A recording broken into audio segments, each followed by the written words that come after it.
Connaissez-vous Harry Potter? Personnellement j'adore cet univers, les baguettes, les balais, Poudlard, la carte du maraudeur et j'en passe. Cet univers est juste incroyable et aujourd'hui je vais tout simplement le détruire en résumant Harry Potter à l'école des sorciers. Avant de commencer la vidéo, je voulais vous demander de vous abonner, de liker et d'activer la petite cloche des notifications, ça me ferait extrêmement plaisir. Et sur ce, on va tout de suite commencer avec la vidéo.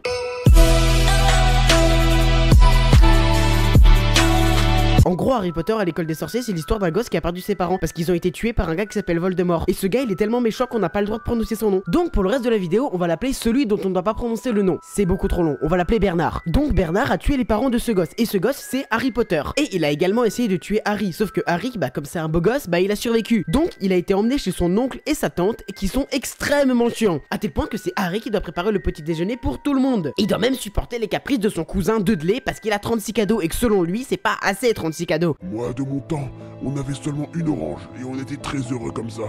Un beau jour, alors qu'Harry était en train d'aller chercher le courrier tel Monsieur Larbin, il voit une lettre qui lui est destinée. Et ça ne plaît pas du tout à son oncle, donc il va empêcher Harry de lire la lettre. Quelque temps plus tard, plusieurs lettres similaires à celle-ci arrivent dans la maison. Et ça ne plaît pas du tout à son oncle, du coup il va détruire toutes les lettres. Et le fait que l'oncle d'Harry ait détruit toutes les lettres, ça plaît pas du tout à Chronopost. Et du coup Chronopost va envoyer plein de lettres, mais genre vraiment beaucoup de lettres. Et comme il y a beaucoup trop de lettres, l'oncle d'Harry va dire on déménage tout de suite. Ah, plus radical que l'oncle d'Harry, tu meurs. Les voilà donc dans leur toute nouvelle maison quand tout à coup un gars qui vu sa taille a loupé une carrière dans le basket arrive en défonçant la porte. Juste après avoir défoncé la porte, il dit à Harry que c'est un sorcier et qu'il doit le suivre jusqu'à l'école de sorcellerie. Il se retrouve donc avec ce géant du nom de Hagrid dans une rue où il va pouvoir acheter ses fournitures scolaires. Et Harry, comme il est trop intelligent, il va dire à Hagrid: comment puis-je acheter tout cela? Je n'ai pas d'argent. La réponse à cette question est extrêmement simple. Harry a beaucoup de chance parce que ses parents, avant de mourir, étaient blindés aux as. Du coup, Harry a hérité de toute la fortune de ses parents, le rendant donc riche. Une fois avoir acheté toutes les fournitures, il va se rendre dans un train pour aller à l'école. Dans ce dernier, il va rencontrer deux personnes: Ron, le gars con qui adore manger, et Hermione, la meuf hyper intelligente qui est trop chiante. Une fois arrivé à l'école de sorcellerie du nom de Poudlard, Harry va apprendre l'existence des 4 maisons. Pour vous la faire courte, à l'école Poudlard, il y a 4 maisons: Serpentard, Gryffondor, Serre d'Aigle et Poufsouffle. Et en première année, on met un chapeau magique sur la tête des élèves pour les répartir dans les différentes maisons. Et je vais vous résumer chaque maison de manière extrêmement rapide. Serpentard c'est les bâtards, Gryffondor c'est les héros, Serre d'Aigle c'est les intellos et Poufsouffle on s'en bat les couilles. Donc Harry va bien évidemment être réparti à Gryffondor. Suite à cela, sa scolarité peut enfin commencer. Il va donc apprendre à lancer un sort, à faire une potion, etc. etc. Tout va pour le mieux jusqu'à ce qu'un troll rentre dans l'école. Et Harry, Ron et Hermione, comme c'est des Gryffondors, ils vont réussir à le battre. Enfin non, plutôt Ron va réussir à le battre. Parce que Harry, à part être suspendu par les pieds, il va rien faire. Et Hermione, à part être cachée sous le lavabo, elle va rien faire non plus. Un jour, alors qu'ils prenaient les escaliers pour rentrer dans leur dortoir, ils se sont retrouvés au 3e étage, un endroit totalement interdit. Et ils vont très vite comprendre pourquoi cet endroit est interdit aux élèves quand ils vont tomber sur un putain de chien à 3 têtes. Après cet événement, ils vont se coucher. Mais juste avant ça, Hermione va dire que le chien à 3 têtes gardait quelque chose parce qu'il était posé sur une trappe. Mais bon, il faut passer à autre chose parce que Harry Potter a un match de Quidditch. Et pour tous ceux qui ne connaissent pas le Quidditch, je vais vous expliquer. En gros, c'est un sport qui se pratique sur balai et le but c'est de marquer le plus de points en jetant une balle qui s'appelle le soif dans les anneaux qui se trouvent juste ici. Il y a également une autre balle qui s'appelle le cognard. En gros, le cognard a pour but de te déstabiliser en volant partout et en essayant de t'écraser la gueule. Et il y a également le vif d'or qui a pour but de voler dans tous les sens et le principe est simple. Si le joueur destiné à attraper le vif d'or arrive à attraper le vif d'or, et l'équipe a gagné. Et c'est exactement ce qui va se passer. Harry va totalement attraper le vif d'or, donc son équipe va totalement gagner. Globalement, le match s'est plutôt bien passé à un détail près. À un moment donné, Harry a totalement perdu le contrôle de son balai et Hermione a remarqué que le professeur Rogue, donc le professeur de potions, était en train de parler dans le vide comme s'il faisait des incantations. Et du coup, le professeur Rogue est extrêmement suspect car il a fait des incantations au même moment que Harry était en train de perdre le contrôle de son balai. Suite au match, Harry, Ron et Hermione vont voir Hagrid, le géant du début, pour lui faire part de leurs doutes. Selon Hermione, Rogue a essayé de buter Harry et selon Harry, Rogue veut essayer de voler quelque chose dans le château. Et pourquoi ça? Tout simplement parce que plus tôt dans l'aventure, Harry avait remarqué que Rogue avait une blessure sur la jambe et que, après avoir découvert le chien à 3 têtes, il s'était posé la question de: mais attends voir, peut-être que le chien à 3 têtes est responsable de la blessure de Rogue, ce qui veut dire que Rogue essaye de voler ce que le chien garde. Suite à ces accusations, Hagrid rassure Ron, Harry et Hermione en leur disant qu'il ne faut pas s'inquiéter et il dit surtout qu'il faut arrêter de se mêler de ce genre d'histoire car cela ne les regarde pas et que c'est une histoire entre le directeur de l'école et Nicolas Flamel. Hagrid a vraiment été très con sur ce coup là parce que du coup il a vraiment dit le nom de la personne concernée par cet objet. Donc Harry, Ron et Hermione vont tout simplement faire des recherches à la bibliothèque jusqu'à ce que Hermione trouve quelque chose, une pierre qui peut rendre n'importe qui immortel. Donc ils apprennent enfin ce que garde le chien à 3 têtes au 3e étage, la pierre philosophale. Ils en parlent à une professeure, mais ils obtiennent toujours la même réponse: la pierre est bien gardée, ne vous faites pas de soucis. Donc Harry, Ron et Hermione décident eux-mêmes d'aller sauver la pierre. Ah non, mais ils ont trop pris la confiance depuis qu'ils ont battu un troll, hein. Donc ils arrivent au 3e étage, comme le chien est en train de dormir, ils peuvent dégager la trappe sans problème. Mais alors qu'ils étaient en train d'élaborer un plan, le chien se réveille, donc ils doivent tous sauter dans la trappe. Ils atterrissent donc sur une plante et cette plante commence à les attacher. Voilà, ils arrivent, c'est des prisonniers carrément. Et comme Hermione est extrêmement intelligente, elle va savoir exactement comment faire pour se libérer de cette plante. Le principe est extrêmement simple, se détendre. Voilà, c'est tout ce qu'il y avait à faire. Suite à cela, ils arrivent dans une pièce avec une porte fermée et ils voient que des clés avec des ailes sont en train de voler. Et au milieu de la salle, il y a un balai. Donc Harry comprend très clairement ce qu'il faut faire, il doit prendre le balai pour attraper la clé. Et c'est exactement ce qu'il va faire, il va réussir à attraper la clé, il va la donner à Ron et Hermione et ils vont ouvrir la porte. Ils arrivent donc sur un échiquier géant et Ron, à défaut d'être particulièrement con, il sait jouer aux échecs. Donc il va diriger toute la partie d'échecs et ça va se terminer sur une victoire, sauf que Ron sera blessé. Du coup, Hermione va rester avec Ron, ce qui va forcer donc Harry à continuer tout seul. Il arrive dans la dernière salle et il voit Ron.